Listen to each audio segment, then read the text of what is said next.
Donc je vais vous parler aujourd'hui d'images numériques.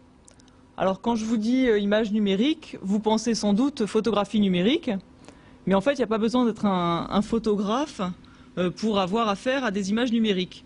Dès que vous travaillez sur votre ordinateur, par exemple si vous naviguez sur Internet, votre ordinateur va lire et afficher des images, par exemple des logos ou des dessins. Et même si vous ne naviguez pas sur Internet, dans votre environnement de travail, il y a sûrement des icônes qui le rendent plus convivial. Donc finalement, vous avez sans cesse affaire à des images, et votre ordinateur doit les lire, les afficher, voire les enregistrer, les modifier. Or, un ordinateur, vous le savez peut-être, ne travaille à la base qu'avec des 0 et des 1.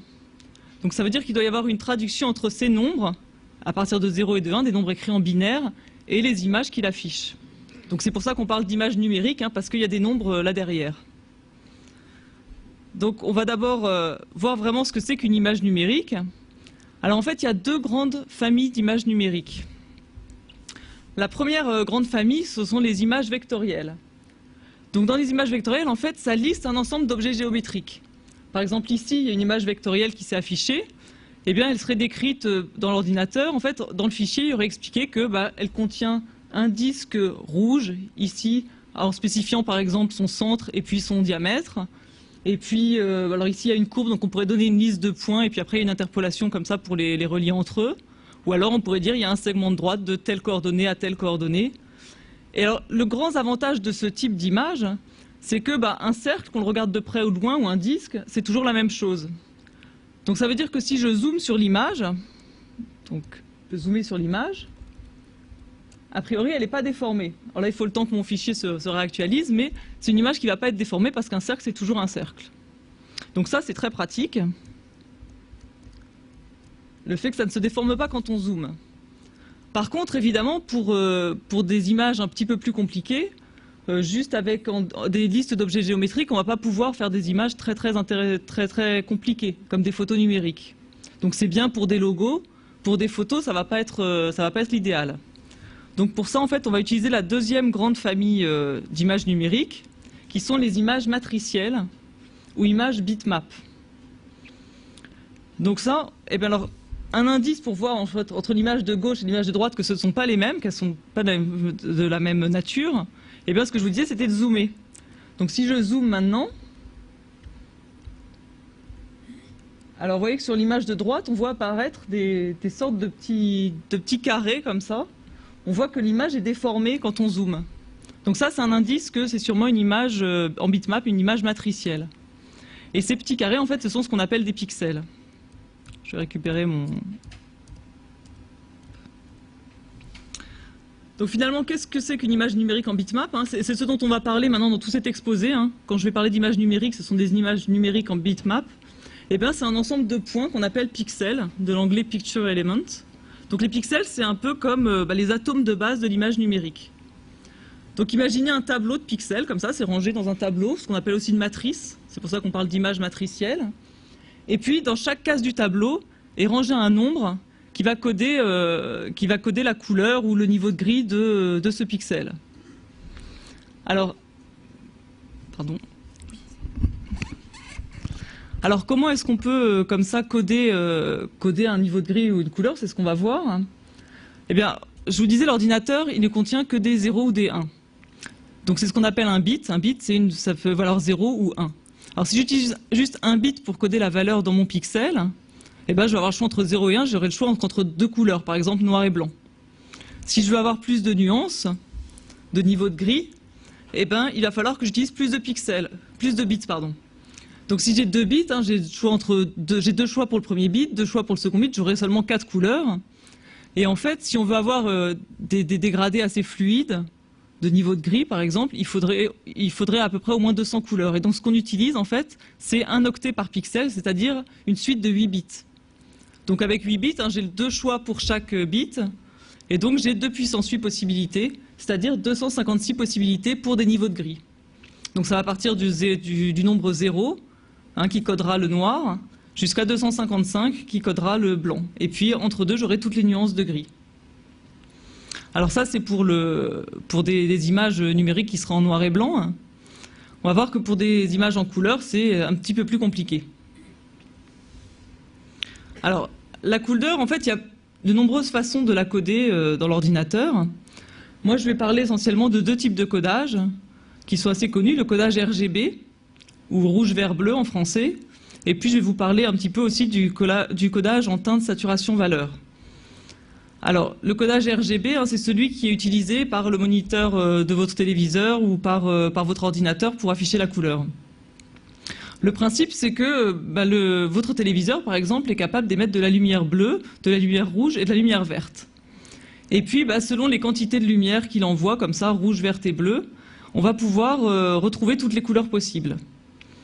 Donc finalement, une couleur, hein, c'est une certaine quantité de rouge, une certaine quantité de vert et une certaine quantité de bleu. Alors, si on utilise un octet pour la quantité de rouge, un octet pour la quantité de vert et un octet pour la quantité de bleu, hein, on a 2 puissance 8 possibilités pour le rouge, 2 puissance 8 possibilités pour le vert et 2 puissance 8 possibilités pour le bleu. Donc en tout, ça fait plus de 16 millions de couleurs possibles. C'est bien plus que ce que notre œil peut distinguer, mais en théorie, on a 16 millions de couleurs. Alors on va voir un peu comment ça se passe plus précisément. Mais juste pour vous dire, l'autre codage, par contre, décompose la couleur selon des critères physiologiques. Donc il est peut-être plus intuitif hein, pour trouver le codage d'une couleur. Alors je vous disais donc, une image, en fait, c'est une couche de rouge, une couche de vert et une couche de bleu. Et puis quand on les superpose, eh ben, on retrouve l'image de départ. Donc finalement, il y a 3 couleurs primaires. Hein. Il y a ce que j'appellerais le rouge pur, c'est-à-dire qu'on n'envoie que de la lumière rouge et à une intensité maximum, du vert pur et du bleu pur. Et puis en les combinant, hein, on va pouvoir avoir d'autres couleurs. Donc par exemple, si je prends de la lumière rouge à son intensité maximum et puis de la verte, je vais obtenir du jaune. Alors ça, c'est ce qu'on appelle la synthèse additive des couleurs. C'est pas du tout la même chose qu'en peinture. Quand vous mélangez du bleu et du jaune, vous allez obtenir du vert. Ça, c'est la synthèse soustractive des couleurs. C'est-à-dire que c'est la lumière qui est le moins absorbée, c'est la couleur de la lumière qui va être le moins absorbée qui va rester. Donc ici, c'est pas du tout la même synthèse, hein, c'est la synthèse additive des couleurs. Et donc, quand on mélange, par exemple, du rouge et du bleu, on va obtenir du magenta. Et puis, avec le vert et le bleu, on va obtenir du cyan. Donc, on obtient comme ça 3 couleurs secondaires. Et puis, quand on mélange le rouge et le vert et le bleu au maximum, on obtient du blanc. Et l'absence de couleur, eh bien, c'est le noir. Donc là, vous voyez qu'on a déjà les 3 couleurs primaires, les 3 couleurs secondaires, le noir et le blanc. Mais en fait, à chaque fois que je vais combiner les couleurs rouge, vert, bleu, mais en différentes quantités, je vais pouvoir accéder, en théorie, à 16 millions de couleurs. Alors en fait, on peut représenter toutes ces couleurs dans un cube, hein, c'est un peu la géométrie des couleurs, en interprétant comme ça la quantité de couleurs rouge, verte et bleue comme les coordonnées des coordonnées dans l'espace. Donc là, j'ai mon cube. Donc l'origine, hein, c'est le point 0, 0, 0, c'est-à-dire qu'il n'y a pas du tout de lumière qui est envoyée, il n'y a pas du tout de couleur, et donc c'est le noir. Et puis le rouge pur, hein, c'est que de la lumière rouge, et puis les autres coordonnées sont à 0. Le vert, pareil, il y a 0 de rouge, le vert est au maximum, donc à 255, et puis il n'y a pas de bleu. Donc c'est celle qui est sur l'axe vertical. Et puis le bleu, là, qui est vers vous, où il y a évidemment que de la lumière bleue.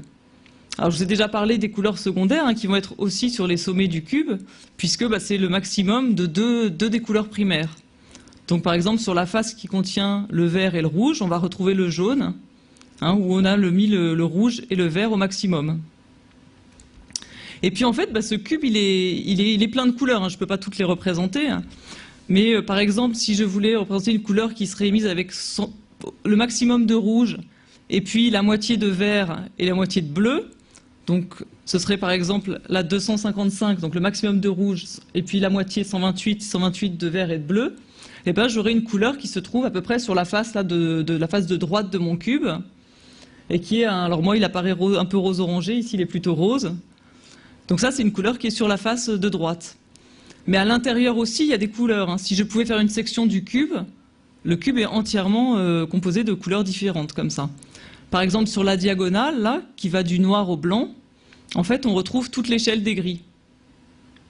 D'accord, ça va du blanc au noir, comme ça de plus en plus foncé. Donc vous voyez que toutes ces couleurs peuvent être représentées dans un cube. Et c'est pas forcément facile, hein, je remets là le rose orangé, c'était pas forcément facile de savoir si vous avez montré la couleur, quelles étaient ses coordonnées. C'est pas très intuitif. De même, en fait, si vous prenez ce rose-là et que vous voulez le rendre un petit peu plus sombre ou un petit peu plus clair, ça va pas être facile de savoir comment changer les coordonnées de rouge, de vert et de bleu. Donc c'est pour ça qu'il y a d'autres codages qui sont utilisés et qui sont plus intuitifs, peut-être, et qui répondent en tout cas à des critères physiologiques, et donc c'est pour ça que c'est peut-être plus facile. Donc je vous avais mentionné le codage HSV, hein. Donc ça c'est des initiales en anglais, en fait c'est teinte, saturation et valeur. Eh bien la teinte, ça correspond à la couleur de base. Donc physiquement, en fait, c'est relié à la longueur d'onde de la lumière. La saturation, en fait, ça correspond plus ou moins au caractère vif ou terne de la couleur. Et puis la valeur, on pourrait dire que c'est l'aspect clair ou sombre. Alors en fait, on peut aussi voir ça géométriquement.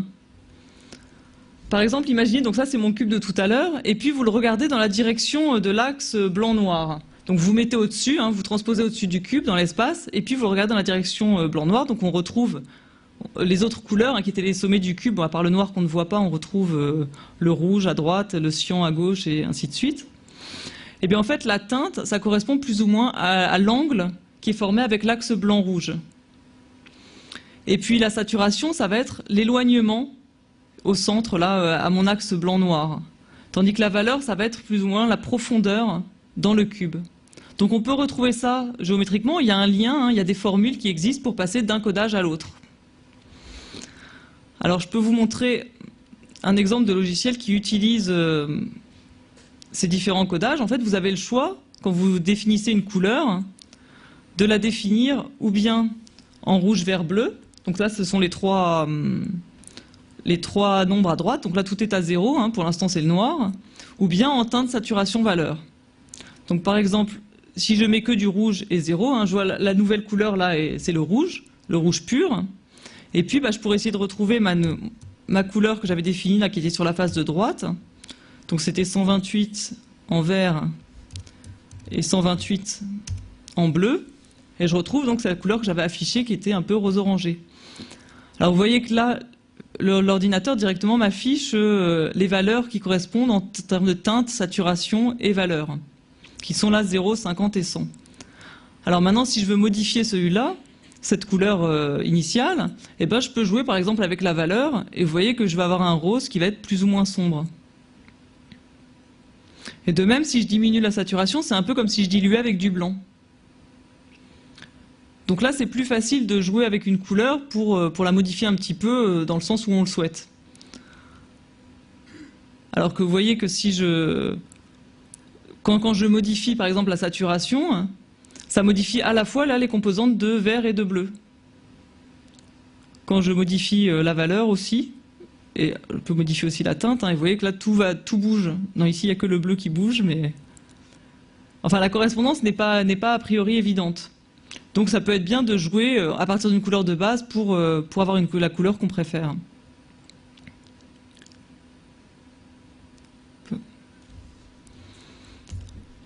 Alors j'ai dit, il y a une correspondance hein, entre les... Je vous ai affiché des grosses formules qui ne sont pas évidemment à regarder de trop près, mais c'est pour vous dire qu'il y a une correspondance, hein, il y a des formules pour passer d'un codage à l'autre, et ça c'est valable pour tous les types de codage. Il n'y a pas que le codage en teinte, saturation, valeur, hein. Il y en existe d'autres qui utilisent la teinte, la saturation, parfois l'intensité, ou la luminance, ce qu'on appelle la luminance, et à chaque fois il y a des formules, hein. Il y a 3 paramètres dans tous les codages, et il y a des formules pour passer de l'un à l'autre. Alors, maintenant que vous avez compris, j'espère, comment on code la couleur dans un ordinateur, hein. Donc là, vous pouvez retenir qu'en rouge, vert, bleu, il y avait une couche de rouge, une couche de vert, une couche de bleu, et que dans chaque pixel, comme ça, on codait un nombre en binaire, avec des 0 et des 1 sur 8 bits. Et bien on va voir maintenant ce qu'on peut faire un petit peu avec une image numérique. Comment est-ce qu'on peut l'améliorer? Alors pas forcément l'améliorer esthétiquement, mais peut-être retrouver des informations qui étaient cachées dedans et qu'on ne voyait pas comme ça. Qu'est-ce qu'on peut faire de façon assez simple? Alors, il y a 2 façons de modifier des images. On peut faire des modifications dans le domaine spatial, c'est-à-dire en fait manipuler directement les valeurs des pixels. Et puis il y a des manipulations dans le domaine des fréquences qui utilisent la transformée de Fourier, mais moi je ne vais pas vous en parler aujourd'hui, ça dépasse un petit peu le cadre de cet exposé. Donc ici je vais parler de manipulation des pixels eux-mêmes. Donc vous savez que dans le pixel contient des valeurs, et bien comment est-ce qu'on peut les modifier pour améliorer notre image? Alors imaginez, voilà, là j'ai une photo qui est un petit peu sous-exposée, et donc je ne sais pas ce que vous distinguez, mais on ne voit pas trop ce qui se passe, on voit un bateau, mais on ne voit pas trop ce qui se passe sur le quai. Alors, on ne voit pas parce qu'en fait, il y a des gris qui sont différents, hein, il y a des valeurs différentes peut-être dans des pixels qui sont très proches, mais vous, à l'œil nu, vous ne les distinguez pas. Alors, comment est-ce qu'on peut modifier ça pour retrouver l'information qui était dans l'image? Alors, il y a des outils pour ça, hein, et par exemple, là, l'outil courbe de Jim que je vais utiliser. Hein. Donc, je vais vous expliquer un peu ce que c'est que cette courbe. Vous voyez qu'en bas, là, il y a toute l'échelle des gris. Donc là, c'est une image en noir et blanc, hein, donc ça va du blanc au noir, hein, enfin, ou du noir au blanc, de gauche à droite. Hein. Et puis, à chaque pixel, je pourrais regarder un peu sa valeur, son niveau de gris, et puis la modifier.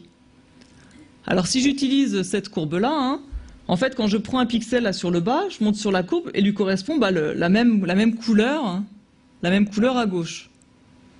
D'accord? Si je prends, ça marche là.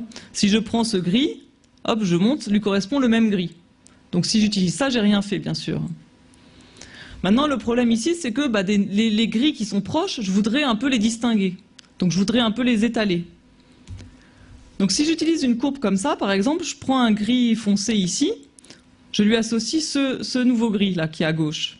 Mais si j'en prends un très proche, le gris que je lui associe est bien différent.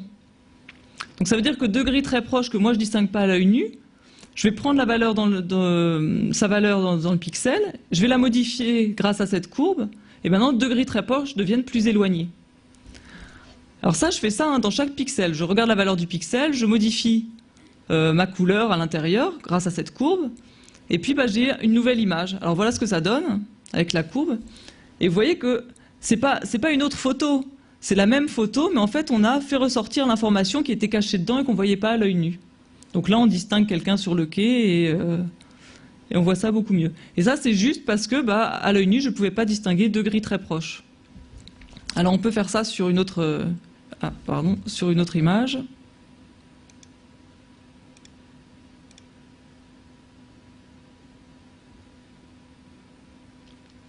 Donc voilà une photo aussi où on ne voit pas grand-chose.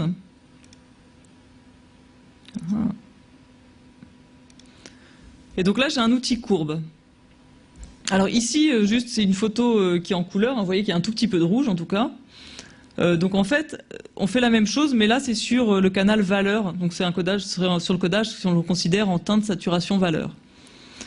Alors ici, hein, vous voyez, c'est exactement les niveaux de gris que j'avais sur le slide précédent. Donc ça va du noir au blanc.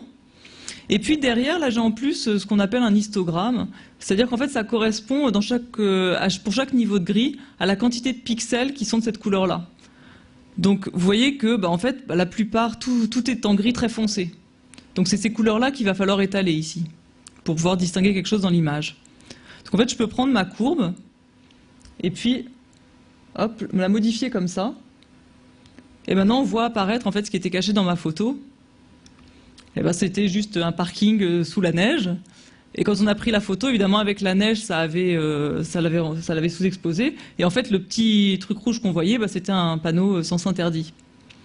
Donc vous voyez qu'à partir d'une image où on ne voyait rien, on arrive à retrouver de l'information avec des manipulations très simples. Hein, là, c'est juste, je prends les valeurs de chaque pixel et je les modifie.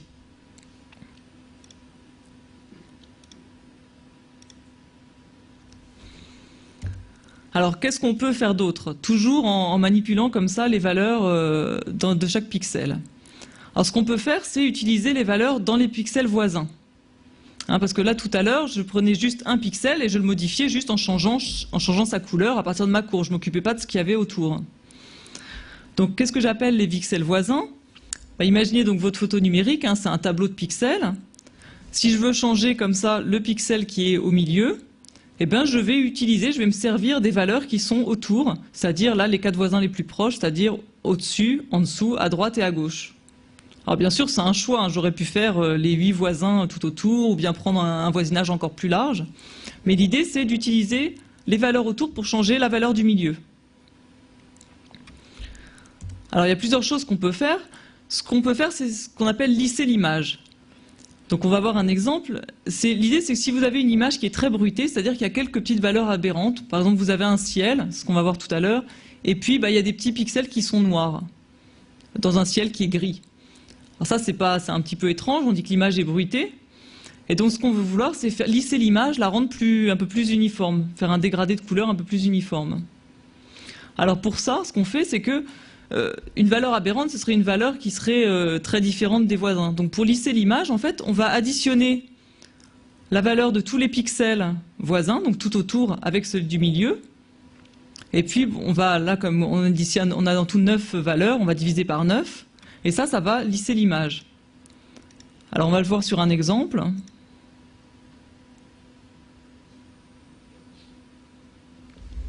Donc je vais zoomer un peu sur... Donc vous voyez que là, on voit vraiment les pixels et puis le ciel n'est pas très uniforme. Donc pareil, il y a un outil qui s'appelle matrice de convolution, hein, où je vais rentrer comme ça l'opération que je vais effectuer en utilisant les valeurs dans les pixels voisins. Donc sur l'exemple que je vous avais donné, je vais additionner les 8 voisins.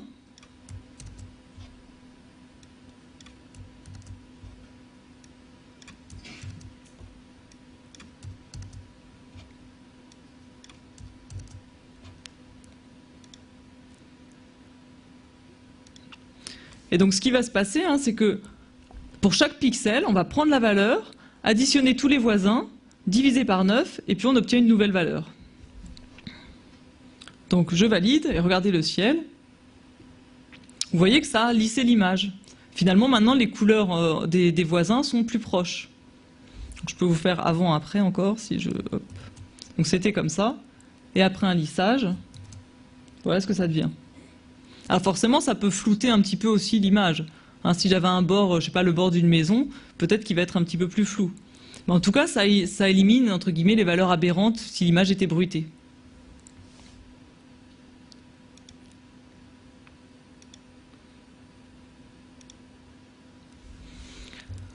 Alors, d'autres choses qu'on peut faire, dans d'autres situations, on va voir dans quelle situation, c'est utiliser, alors ici, on utilise les 4 voisins les plus proches, au-dessus, en dessous, à droite, à gauche. Et alors ce qu'on fait, c'est utiliser 5 fois la valeur du pixel qui est au milieu, et puis soustraire la valeur des pixels voisins. Alors ça peut paraître étrange comme ça, on se demande d'où ça vient, mais alors à quoi ça correspond? En fait, ça correspond à prendre l'image et à lui superposer une image qu'on appelle le Laplacien, qui correspondrait à prendre 4 fois la valeur du pixel, moins la valeur des voisins. Alors 4 fois parce qu'il y a 4 voisins, bien sûr. Alors qu'est-ce qui se passe en fait? Le Laplacien, à quoi il sert? Qu'est-ce que ça change d'ajouter le Laplacien? Eh bien, vous voyez que si je prends 4 fois la valeur du pixel et moins la valeur des voisins, alors que tous les pixels sont les mêmes, ont la même valeur, je vais obtenir 0. C'est comme si j'avais rien fait. Si j'ai une image uniforme et que j'applique un Laplacien, c'est comme si j'avais rien fait. Par contre, si les valeurs sont différentes entre un pixel et ses voisins, là, je vais avoir fait quelque chose, je vais avoir ajouté quelque chose à mon image. Donc finalement, ce genre de procédure-là, ça va me détecter des bords. Ça va me détecter les endroits où les pixels voisins sont différents. Donc on peut l'essayer aussi sur une image.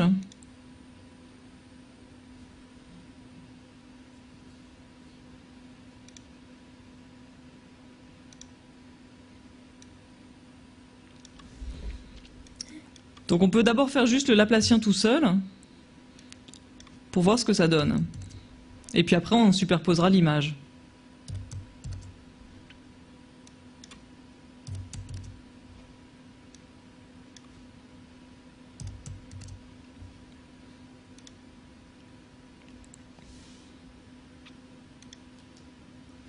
Alors je ne sais pas si... Non, vous voyez rien du tout, moi je vois un peu. Moi, je vois le contour de l'iris. Alors, ce qu'on peut faire, justement, c'est utiliser l'outil courbe, voir si on distingue mieux.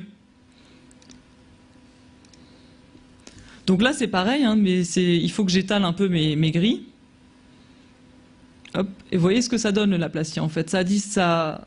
Oh, vous voyez pas encore bien par rapport à moi. Commencez à mieux voir là. Voilà, donc ce qu'a fait le Laplacien, hein, c'est détecter les contours, voir à quel endroit dans l'image les pixels avaient des valeurs différentes. Et puis c'est ça que ça met en évidence. Donc pour vous c'était pas net, mais en utilisant l'outil courbe, là on change encore les valeurs des pixels, et dans ce cas-là on voit vraiment les contours de l'image. Alors je peux refaire la même chose, mais maintenant en ajoutant l'image. C'est-à-dire qu'au lieu de 4, je vais mettre 5 au centre. Alors j'espère que ça va être plus net. Alors je ne sais pas si vous avez vu une différence sur le contour de l'iris. Je vous le refais. Et donc quand je réapplique l'image plus le Laplacien, vous voyez que ça met en évidence un petit peu les contours de la fleur. Donc vous voyez que ça, c'est des manipulations toutes simples qui peuvent être faites. Alors je ne dis pas que c'est plus esthétique, pas toujours, mais en tout cas on peut retrouver de l'information qui est cachée dans l'image et qu'on ne voit pas comme ça a priori.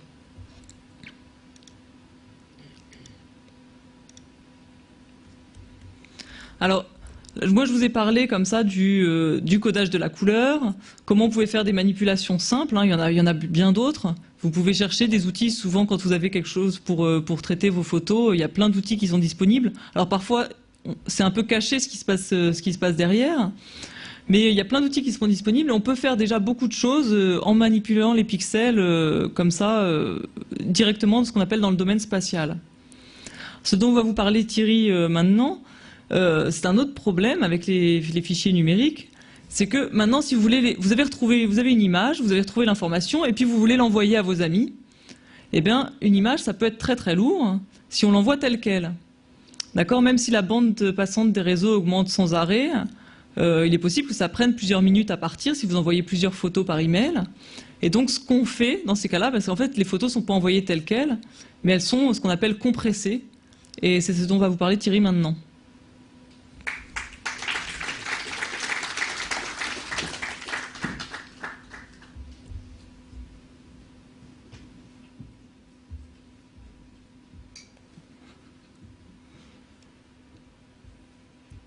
Donc on va passer à la deuxième partie de cet exposé. Alors comme vous l'a dit Élise, je vais vous parler de compression d'images. En fait, je ne vais pas tout vous dire sur la compression d'images, on va essentiellement parler de l'algorithme de compression qui est le plus populaire et qui est utilisé partout. Donc on le retrouve à la fois sur le web, dans votre appareil photo numérique, dans votre téléphone et même dans votre lecteur MP3. Donc c'est le codage JPEG, donc pour la musique c'est pas les JPEG mais c'est quelque chose qui est un petit peu analogue. Donc on va parler un petit peu de comment est-ce que le codage JPEG fonctionne, quels sont les outils mathématiques qui sont cachés derrière, et en même temps ça donnera quelques petits outils pour les amateurs de photos numériques qui veulent avoir un peu des bases, comment bien manipuler les fichiers JPEG pour pas trop perdre de données. Donc la compression JPEG, donc le mot JPEG c'est un acronyme qui veut dire Joint Photographic Expert Group. C'est un consortium qui avait été créé dans les années 1980, je crois vers 86. C'est une réunion de professionnels de l'image qui se sont groupés pour essayer de définir ensemble quelle était la meilleure façon de coder des images numériques. C'était vraiment le début des images numériques à l'époque. Et donc ces gens-là ont réfléchi ensemble sur la meilleure façon de coder une image. Et leur réflexion a abouti à la définition entre autres de la norme JPEG. Donc la norme a pris le même nom que le consortium. Et c'est cette norme qui est utilisée depuis dans la grande majorité des appareils photo et pour coder les photos en général. Donc pour avoir un petit peu une idée de ce que fait cette compression, je vous ai présenté ici deux photographies qui ont été prises dans des conditions similaires avec le même appareil photo. Et ces deux photographies ont la même définition, c'est-à-dire que c'est des tableaux qui contiennent exactement le même nombre de pixels. Donc la définition de chacune des images ici, elle est indiquée ici.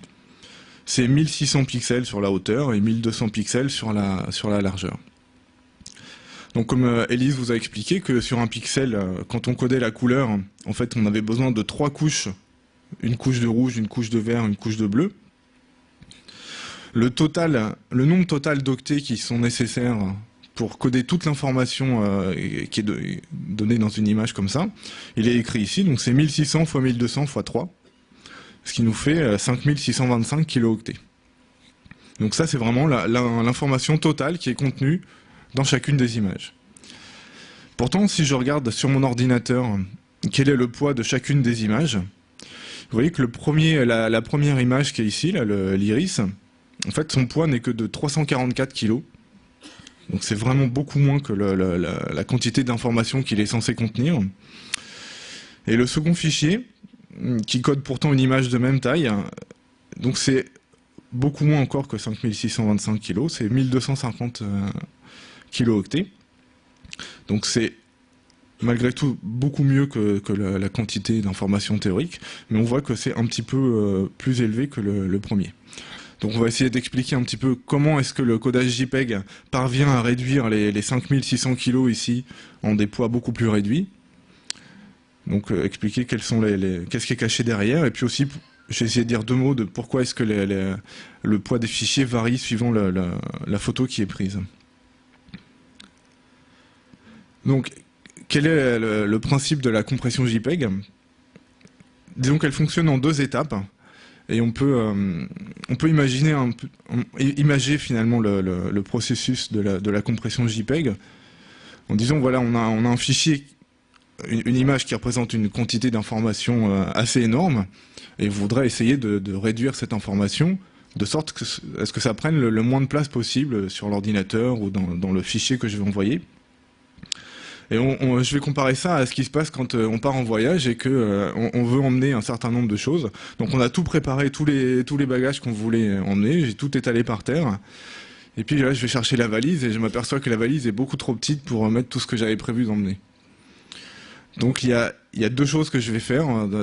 Je vais d'abord essayer de trier mes affaires, essayer d'éliminer les bagages superflus dont finalement j'ai pas vraiment besoin pour mon voyage. Donc je vais avoir un tri, une élimination d'un certain nombre de choses. Et donc ça, c'est la première étape de la compression JPEG, finalement.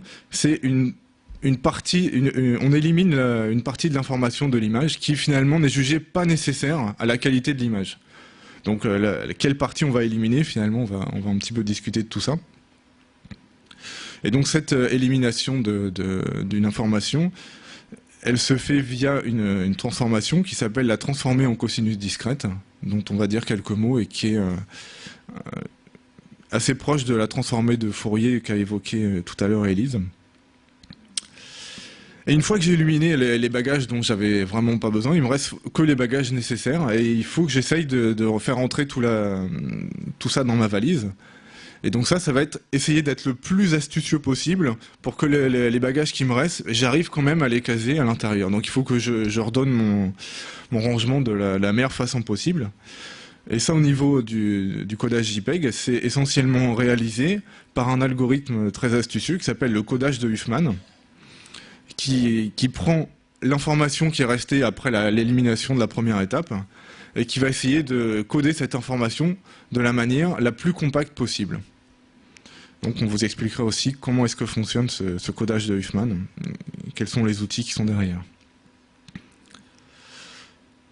Alors avant toute chose, il faut aussi faire remarquer que le codage JPEG ne fonctionne pas directement sur toute l'image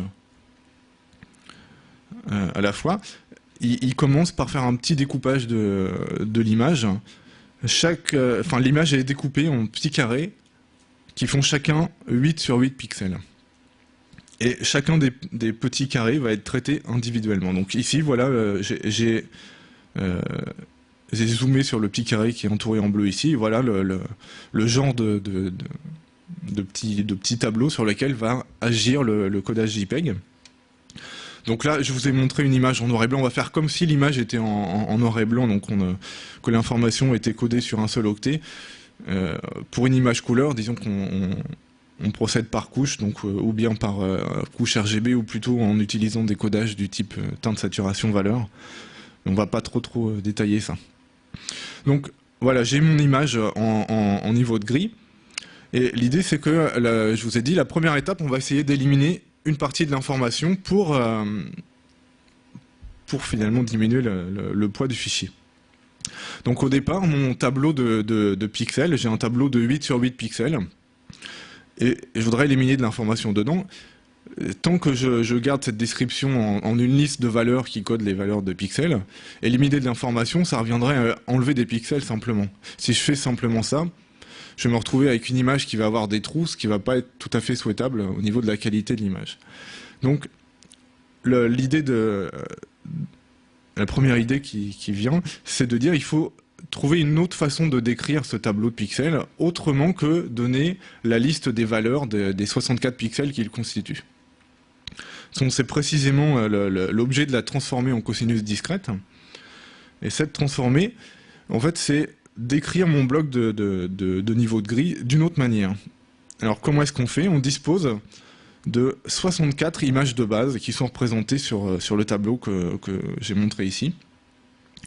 Donc ces 64 images de base ne sont pas du tout définies au hasard. Elles sont obtenues à partir d'une formule mathématique précise que j'ai écrite ici en bas. Donc c'est pas très important que vous reteniez la formule. Simplement, je vous indique qu'il y a deux paramètres ici qui sont U et V. Donc U varie horizontalement ici et V verticalement. Donc ce sont des entiers qui prennent 8 valeurs possibles chacun, donc qui varient entre 0 et 7. Donc vous voyez le U qui intervient ici, le V qui intervient ici. Et si je me place dans le tableau à une coordonnée UV, par exemple, je regarde cette image-là, c'est un tableau de 64 niveaux de gris à nouveau. Et ce tableau, si je prends le pixel X, Y de ce tableau-là, son niveau de gris est donné par cette formule qui est ici. Donc cette formule-là utilise essentiellement la fonction cosinus, d'où le nom de la transformée en cosinus discrète.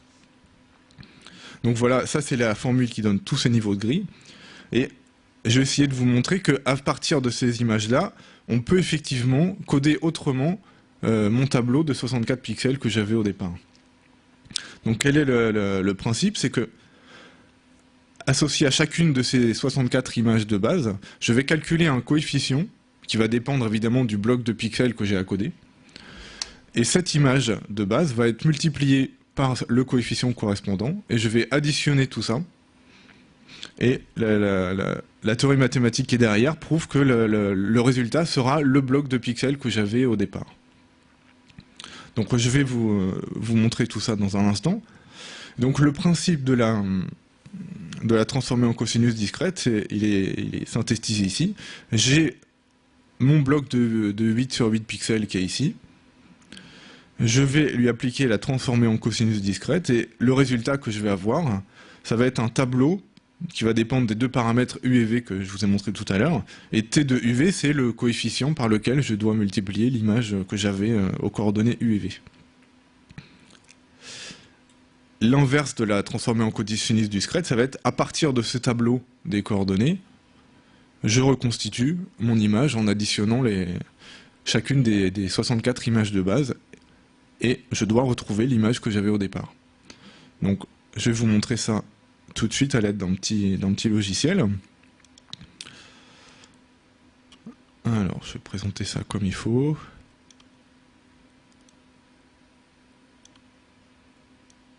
Donc, vous reconnaissez sur la grande fenêtre de droite ici, les 64 images de la transformée en cosinus discrète.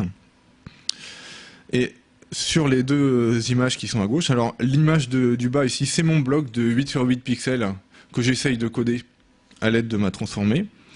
Et sur l'image qui est en haut à gauche ici, c'est l'image approchée que je vais réaliser au fur et à mesure que je vais choisir les images de base. Donc, on va commencer par l'image de base qui est en haut à gauche ici, qui est une image complètement uniforme. Si je calcule le coefficient correspondant à cette image-là et que je multiplie par l'image, donc je vais le faire en cliquant simplement sur l'image. Donc le fait que l'image soit entourée de rouge, ça veut dire que j'ai pris la contribution de cette image-là à la reconstitution dans cette fenêtre ici.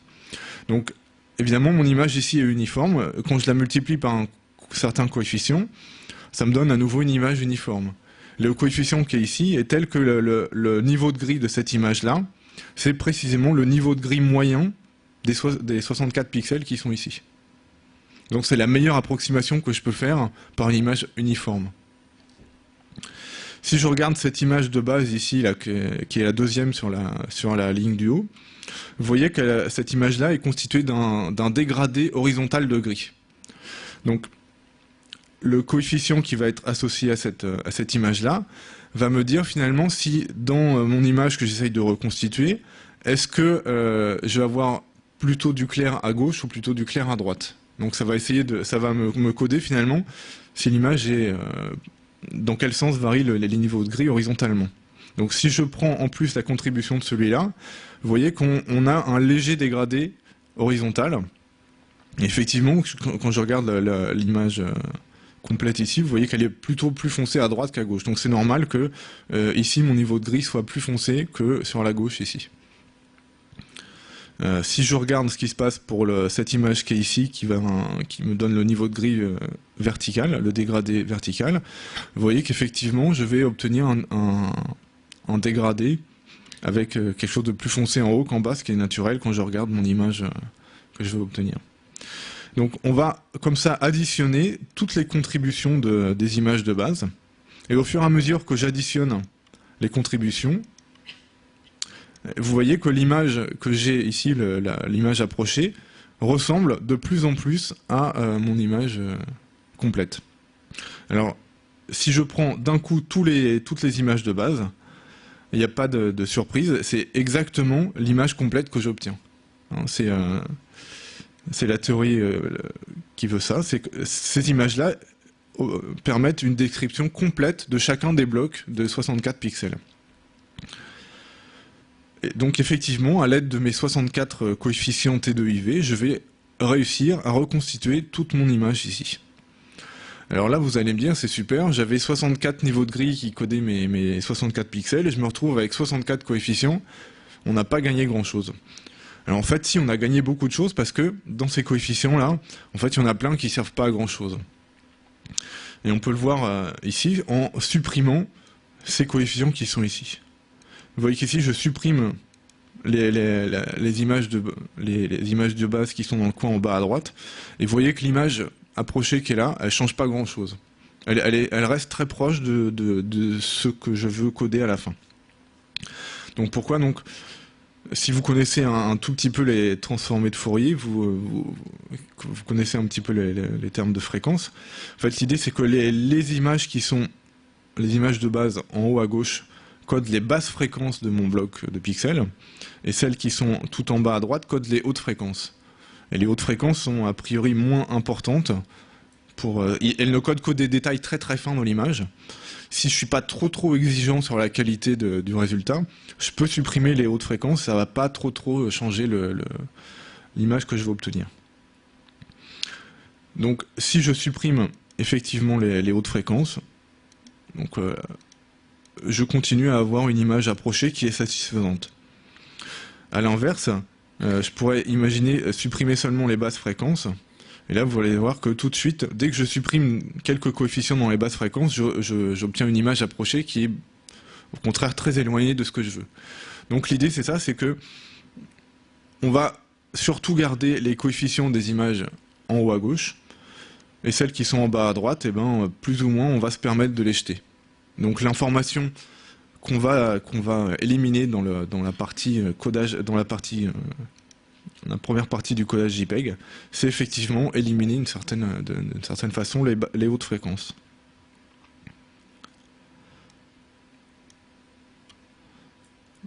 Alors, donc voilà par exemple sur ce tableau de 64 pixels, la liste des coefficients T2IV qui correspondent. Et la compression que je pourrais faire sur ce tableau-là, ça serait, par exemple, décider de mettre à 0 tout le triangle qui est en bas à droite ici. Donc c'est ce qui s'appelle, j'ai donc fait la transformée en cosinus discrète plus la compression, et j'obtiens des nouveaux coefficients, que j'ai noté ici R de UV. Et quand je vais revenir à mon image originale, je vais avoir quelque chose d'approché qui, j'espère, va être de qualité satisfaisante. Donc, ce qui est très agréable dans le codage JPEG, c'est que on peut moduler la qualité de la compression. Donc l'idée c'est que plus je vais comprimer mon image, plus je vais être obligé de perdre de l'information au départ, dans cette première étape, mais en même temps, plus je vais réussir à avoir un fichier petit.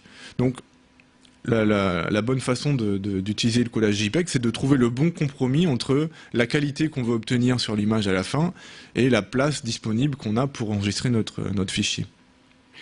Donc dans le codage JPEG, donc dans les logiciels qui sont un tout petit peu complets sur le traitement d'image, un enregistrement en JPEG va vous permettre de moduler le facteur de qualité de la compression.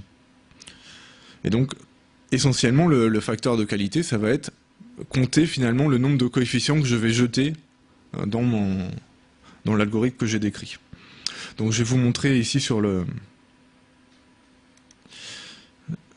avec le logiciel Jim comment se passe un enregistrement en JPEG pour que vous constatiez effectivement qu'on peut changer la qualité de la compression et voir un peu ce que ça change sur l'image. Donc voilà une image, une photo numérique que j'ai prise avec mon appareil photo. Et je vais demander de l'enregistrer, cette photo en JPEG.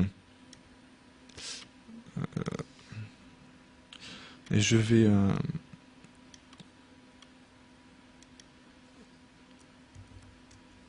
demander de l'enregistrer comme ça.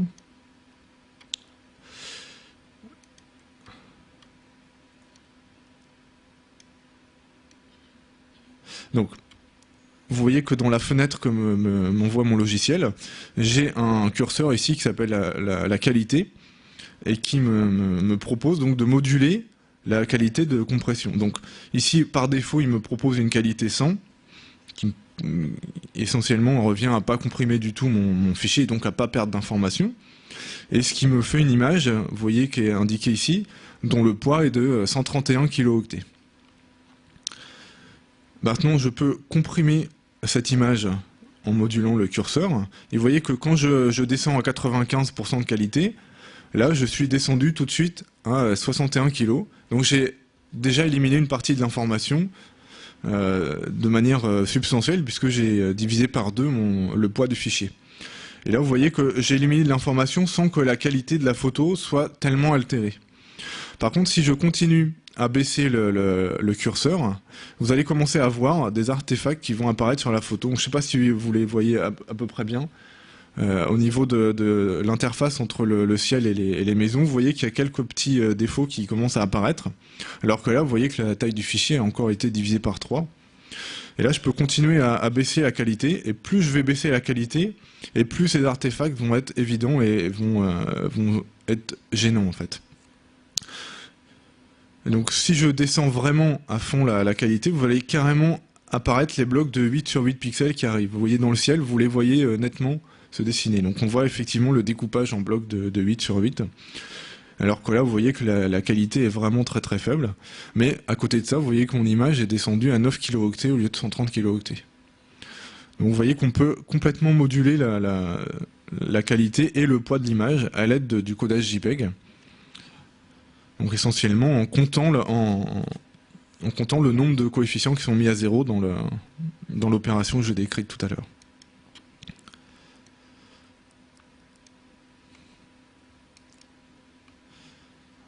Donc c'est ce qui s'appelle le facteur de qualité du codage.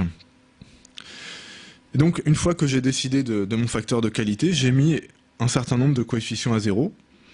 Et alors là maintenant ça va être très agréable au niveau de l'écriture des données de manière compacte parce que a priori donc mon tableau de pixels contient toujours 64 coefficients, enfin maintenant c'est plus des pixels, c'est des coefficients, mais vous voyez que si je décris mon tableau en procédant en diagonale comme ça, donc on prend d'abord le pixel, le tableau en haut à gauche, et puis on décrit comme ça en diagonale. Vu que ce sont les coefficients en bas à droite qui sont mis à 0, en fait on termine toujours par une longue liste de 0.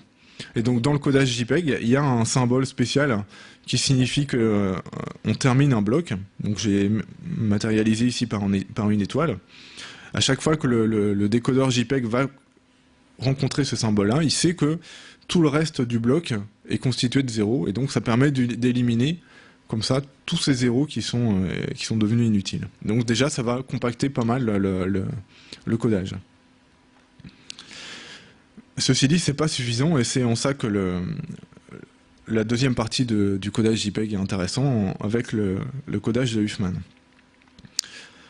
Alors, juste un petit mot pour revenir à ce que je vous ai dit au début, c'est que la qualité de la compression, en tout cas la taille du fichier qu'on obtient, dépend évidemment du facteur de qualité que je vais avoir choisi, mais il dépend aussi de l'image que j'ai à coder.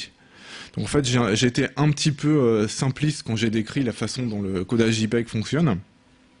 C'est-à-dire que le codage JPEG est un peu plus intelligent que ça. Il ne se contente pas de mettre à zéro un certain nombre de pixels. En fait, il va en fait quantifier l'information dans chacun des blocs de base. Et il la quantifie de manière intelligente, de sorte à ce que si mon image comporte beaucoup de détails, en fait, il va conserver une partie de l'information dans les hautes fréquences, alors que si j'ai une image qui contient beaucoup d'aplats de blanc, l'information va être plus facilement éliminée. Et c'est en partie ce qui explique que cette image ici, dans laquelle j'ai assez peu de détails, elle est très très bien comprimée par JPEG, alors que celle-là, où vraiment j'ai des détails très très fins dans l'image, JPEG a un peu plus de mal à la comprimer, parce qu'il refuse un petit peu, l'algorithme refuse de trop éliminer les hautes fréquences qui sont ici importantes. Et il y a aussi l'algorithme de Huffman qui intervient dans cette différence. Donc on va essayer de décrire maintenant en quelques mots comment fonctionne cet algorithme. Donc je vous rappelle que maintenant on en est arrivé à l'étape où j'ai éliminé toute l'information dont j'ai pas besoin dans mon image. Et maintenant, l'information qui me reste, je vais essayer de la ranger de la manière la plus astucieuse possible dans mon fichier, de sorte à ce qu'il tienne le moins de place possible sur mon ordinateur. Donc le codage de Huffman a été développé en 1952 par un ingénieur américain, David Huffman. Donc c'est quelque chose qui est utilisé de manière quasi universelle, hein, donc à la fois dans le codage JPEG, dans tous les codages qui sont associés à JPEG, qui sont le codage MP3 ou assimilé. Et c'est aussi, par exemple, ce qui sert à compresser les fax que vous envoyez quand vous les numérisez. Donc le principe de base du codage de Huffman, il est au départ très simple, c'est une très belle idée. Vous savez que si vous codez un texte, par exemple, un texte en français, donc qui est constitué d'une suite de lettres de l'alphabet, le codage usuel qu'utilise votre ordinateur, c'est le codage ASCII, qui est vraiment le codage le plus simple. Donc le codage ASCII, il associe de manière complètement définie à chacune des lettres de l'alphabet un octet de 8 bits. Donc chaque octet de 8 bits va coder une lettre. Et donc la longueur de mon codage va être directement liée à la longueur du texte que je vais vouloir écrire. Maintenant, on pourrait être un petit peu plus astucieux et se dire que, par exemple, dans la langue française, il y a certaines lettres qui apparaissent beaucoup plus souvent que d'autres. Hein, par exemple, le E est beaucoup plus fréquent que le W. Et donc, c'est peut-être un petit peu dommage de coder sur la même longueur la lettre E et la lettre W. Donc l'idée, ce serait de dire, puisque la lettre E est plus fréquente, je vais essayer de la coder avec beaucoup moins de bits que la lettre W, qui, elle, va apparaître tellement peu souvent que si j'utilise plus que 8 bits pour la coder, ça va pas être très grave. Et donc c'est ça, l'idée c'est qu'on va utiliser un code de longueur variable suivant la fréquence avec laquelle les symboles vont apparaître. Donc ici, pour le codage JPEG, les symboles c'est une suite de nombres, d'accord. Et donc on va regarder un petit peu avec quelle fréquence chacun des nombres va apparaître et coder chacun des nombres de manière astucieuse pour que les nombres qui apparaissent le plus fréquemment soient codés sur le moins de bits possible. Donc le principe est là, plus un symbole est utilisé souvent, moins longue doit être la suite de 0 et de 1 qu'il code. Et donc pour mettre en œuvre ce principe-là, Huffman a mis au point un algorithme très performant et très astucieux. Et je vais vous montrer sur un exemple élémentaire comment est-ce que cet algorithme fonctionne. Donc supposez que j'ai un texte très simple à coder, et il est constitué d'un seul mot qui est le mot macadam. Donc si je code ce mot-là avec le codage ASCII usuel, puisque mon mot a 7 lettres et que je vais avoir un octet par lettre, je vais avoir besoin a priori de 7 fois 8 égale 56 bits pour coder ce mot-là. Alors comment va faire Huffman pour trouver le meilleur codage possible de ce mot? Donc on va regarder avec quelle fréquence apparaissent chacun des symboles que j'ai à utiliser. Donc ici c'est très simple, j'ai 4 symboles possibles, le A qui apparaît 3 fois, le M qui apparaît 2 fois, le C et le D qui apparaissent une seule fois.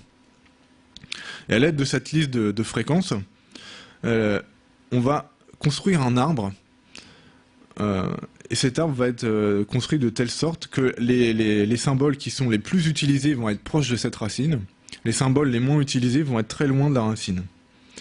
Donc on commence à construire l'arbre précisément en choisissant les symboles qui sont le moins utilisés. Donc ici je vais prendre les 2 symboles qui sont les moins utilisés, qui sont le C et le D, et je vais les grouper ensemble. Donc le C qui est affecté du poids 1 et le D qui était affecté du poids 1. Je vais les regrouper ensemble et l'ensemble va être maintenant affecté de la somme des 2 poids qui devient 2. Donc voilà le début de mon arbre. Et puis maintenant je me retrouve finalement avec 3 groupes, qui est le A qui a un poids 3, le M qui a un poids 2, et puis ce groupe-là qui a un poids 2. À nouveau, je vais prendre les 2 éléments du groupe qui ont les 2 poids les plus faibles, et je vais les grouper ensemble. Donc je vais rajouter le M, je vais grouper le M et puis ce bloc que j'avais au départ. Et je les groupe ensemble pour faire un nouvel arbre dont le poids à la racine est 4.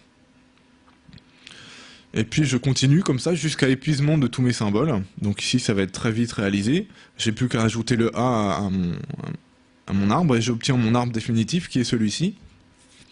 Et vous voyez que je l'ai construit cet arbre de telle façon que les symboles utilisés les moins fréquemment ont été choisis au début, donc ils se retrouvent tout au bout de mon arbre. Donc là où ce sont ceux qui sont le plus éloignés de la racine, alors que ceux qui sont les plus fréquents, ce sont ceux que j'ai pris en dernier, et donc ils se retrouvent très très proches de la racine. Et à l'aide de cet arbre-là, je vais construire mon codage en mettant des étiquettes sur les branches de l'arbre. Donc je vais choisir un codage en disant une branche qui monte, je vais la coder par 0, une branche qui descend, je la code par 1. Et à l'aide de ça, je vais pouvoir coder le chemin qui mène de la racine à chacune des lettres dont j'ai besoin pour écrire mon texte. Donc par exemple, la lettre A, elle est simplement codée par la suite 0, puisque quand je pars de la racine, il me suffit de suivre la branche 0 et j'arrive tout de suite à la lettre A. Si je regarde la lettre M, il suffit de la coder par 1 et 0, et j'arrive tout de suite à la lettre M. Et puis à nouveau, la lettre C et la lettre D sont respectivement codées par 1, 1, 0, puisque je fais 1, 1 et 0. La lettre D, c'est 1, 1, 1, puisque je fais 3 pas vers le bas pour arriver à la lettre D. Donc voilà les suites de 0 et de 1 qui vont coder les 4 lettres dont j'ai besoin pour mon mot, ce qui fait que le mot macadam va être codé par cette suite de 0 et de 1. Maintenant le décodage il est très très simple à partir de l'arbre que j'ai dessiné ici.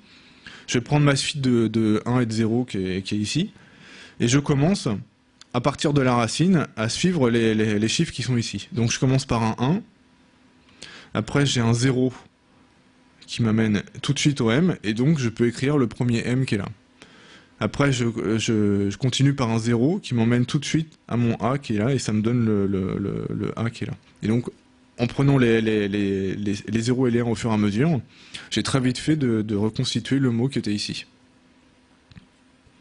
Et vous voyez que j'ai réussi à coder le mot macadam maintenant sur 13 bits au lieu des 56 que j'avais au départ. Alors vous allez me dire c'est un petit peu triché parce que d'une part, il suffit pas de la suite de 1 et de 0 pour retrouver le mot, il faut aussi l'arbre. Alors effectivement, dans le codage de Huffman, la première chose que le codage de Huffman doit coder, c'est cet arbre qu'on construit. Donc là, j'ai pas intégré le codage de l'arbre dans cette suite de 1 et de 0. Évidemment, quand je vais coder cet arbre-là, j'aurai besoin d'une certaine place. Mais l'idée, c'est que l'arbre, il va quand même tenir une place fixe. Si j'ai un texte de 4 millions de caractères à coder, cet arbre-là, il va tenir une place complètement négligeable par rapport au reste. Donc ça coûte pas très cher de coder un arbre au départ par rapport au gain que je vais gagner à la fin. Donc effectivement, dans chacun des fichiers JPEG que votre appareil photo crée ou que votre ordinateur décode, il y a une table au début du fichier qui s'appelle une table de Huffman et qui correspond à cet arbre. Donc qui permet de décoder après la suite de 0 et de 1. Bien, donc on a vu un petit peu les deux étapes, les deux principes majeurs de la compression JPEG. Donc je vais maintenant faire quelques commentaires sur ce qui est bien et ce qui est pas bien sur la compression JPEG. Donc la compression JPEG, elle est excessivement efficace pour des photographies, mais comme on peut le constater souvent sur Internet, elle est assez mal adaptée quand on veut coder du texte ou des dessins. Donc si je prends l'exemple d'un logo ici, si je la code en JPEG avec une faible qualité, bah, les artefacts qu'on a mis en évidence tout à l'heure, hein, ils se voient tout de suite aux changements de couleurs qui sont très nets comme ça. Donc sur une photo, ça se voit beaucoup moins parce qu'une photo a beaucoup plus de variations dans les niveaux de couleurs. Et un autre inconvénient de la compression JPEG, il est lié à la toute première étape que j'ai décrite au début, qui est qu'on commence par découper le fichier en blocs de 8 sur 8. Et alors quand on travaille un petit peu les photographies numériques, il y a une chose qu'on est souvent tenté de faire, et c'est naturel, c'est d'essayer de recadrer la photo parce que le cadre n'est pas adapté à ce qu'on voulait prendre. Et alors, qu'est-ce qui se passe quand je recadre une photo? Donc au départ, j'avais cette photo qui était ici, et j'ai dessiné avec une grille le découpage en blocs de 8 sur 8 pixels. Et quand je recadre ma photo, sauf si j'ai vraiment de la chance, mais il n'y a aucune raison que je retombe sur la même grille de 8 sur 8 pixels. Ce qui veut dire que quand je vais resauver ma photographie après le recadrage, l'information que je vais perdre au moment de l'enregistrer en JPEG, ça va pas du tout être la même que l'information qui avait été perdue lors du premier codage. Et donc si je fais plusieurs recadrages successifs, en fait à chaque fois je vais perdre une partie de l'information qui est différente de celle que j'avais perdue avant. Et donc je vais accumuler des dégradations en faisant des recadrages sur l'image.